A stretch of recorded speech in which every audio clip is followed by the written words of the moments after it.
Welcome back student. जैसा कि आपको सभी को पता है कि हम लोग शब्द रूप का अभ्यास कर रहे हैं, तो यहाँ पर मैंने आपके लिए वो शब्द रूप लिए हैं जो कि आपके पाठ में बताए गए हैं। पाठ 3 में आपको जो शब्द रूप बताए गए हैं उन सबको मैंने आज के वीडियो में लिया है। यहाँ पर आपके पास है बालक के शब्द रूप। बालक होता है अकारांत पुल्लिंग, तो इसमें आपका बनेगा बालकः, बालकौ, बालकाः। प्रथमा विभक्ति में बालकः, बालकौ, बालकाः। फिर आगे रहेगा बालकम, बालकौ, बालकान। फिर बालकेन, बालकेभ्याम, बालकैः। फिर बालकाय, बालकेभ्याम, बालकेभ्यः। बालकात्, बालकेभ्याम, बालकेभ्यः। बालकस्य, बालकयोः, बालकानां। बालके, बालकयोः, बालकेषु।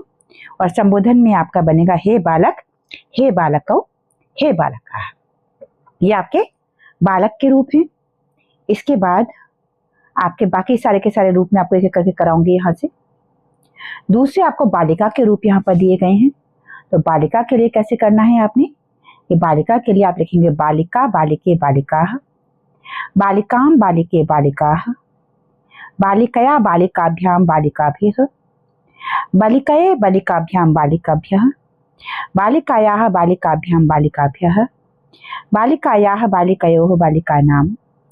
बालिकायां, बालिकयोः, बालिकासु। और हे बालिके, हे बालिके, हे बालिका। ये हो जाते हैं आपके बालिका के शब्द रूप। इसके बाद आगे हम करेंगे फल के शब्द रूप। तो फल आपका नपुंसक लिंग अकारांत होता है। इसके आपके शब्द रूप बनेंगे फलम, फले, फलानि। फलम, फले, फलानि। फलेन, फलाभ्याम, फलैः। फलाय, फलाभ्याम, फलेभ्यः। फलात्, फलाभ्याम, फलेभ्यः। फलस्य, फलयोः, फलानां। फले, फलयोः, फलेषु। और हे फलम, हे फले, हे फलानि। इसके बाद आपको दिए गए हैं नदी के रूप। नदी ईकारांत स्त्रीलिंग शब्द है। इसके शब्द रूप आपके बनेंगे नदी, नद्यो, नद्यः। नदीम, नद्यो, नदीः। नद्या, नदीभ्याम, नदीभिः। नद्यै, नदीभ्याम, नदीभ्यः। नद्याः, नदीभ्याम, नदीभ्यः। नद्याः, नद्योः, नदीनां। नद्यां, नद्योः, नदीषु। और हे नदी, हे नद्यो, हे नद्यः। इसके बाद आपको दिए गए हैं आपके सिलेबस में मुनि के धातु शब्द रूप। तो मुनि के शब्द रूप जो होंगे, मुनि इकारांत पुल्लिंग शब्द है। इसके शब्द रूप आपके बनेंगे मुनि, मुनि, मुनयः। मुनिम, मुनि, मुनीन। मुनिना, मुनिभ्याम, मुनिभिः। मुनये, मुनिभ्याम, मुनिभ्यः। मुनेः, मुनिभ्याम, मुनिभ्यः। मुनेः, मुनयोः, मुनीनां। मुनौ, मुनयोः, मुनीषु। हे मुने, हे मुनि, हे मुनयः। इसके बाद आपके सिलेबस में आपको दिए गए हैं मति शब्द के रूप। तो मति शब्द इकारांत स्त्रीलिंग शब्द है। इसके आपके शब्द रूप बनेंगे मतिः, मति, मतयः। मतिम, मति, मतिः। मत्या, मतिभ्याम, मतिभिः।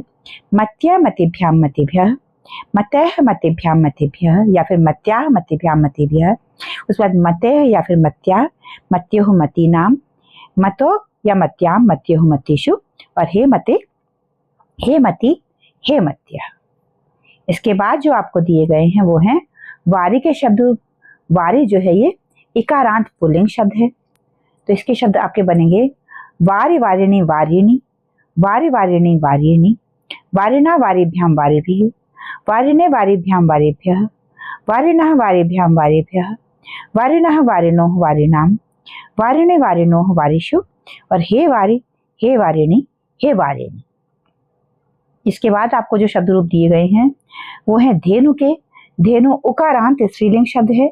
इसके आपके शब्द रूप बनेंगे धेनुः, धेनु, धेनवः। धेनुम, धेनु, धेनुः। धेन्वा, धेनुभ्याम, धेनुभिः। धैन्वया, धेन्वे, धेनुभ्याम, धेनुभ्यः। धेन्वाः या धेनोः, धेनुभ्याम, धेनुभ्यः। आगे धेन्वाः या धेनोः, धेन्वोः, धेनूनां। आगे धेन्वाम, धेनो या फिर धेन्वाम या फिर धेनो, धेन्वोः, धेनेषु। और संबोधन में बनेगा हे धेनो, हे धेनु, हे धेनु। यहाँ पे धेनु के शब्द रूप हो गए। इसके बाद आपको दिए गए हैं साधु के शब्द रूप। साधु आपका पुल्लिंग उकारांत शब्द है। तो इसके शब्द रूप बनेंगे साधुः, साधु, साधवः। साधुम, साधु, साधून्। साधुना, साधुभ्याम, साधुभिः। साध्वे, साधुभ्याम, साधुभ्यः। साधोः, साधुभ्याम, साधुभ्यः। साधोः, साध्वोः, साधूनां। साधौ, साध्वोः, साधुषु। हे साधो, हे साधु, हे साधवः। ये आपके शब्द रूप बन गए हैं। इसके बाद आपको दिए गए हैं वधु शब्द के धातु शब्द रूप।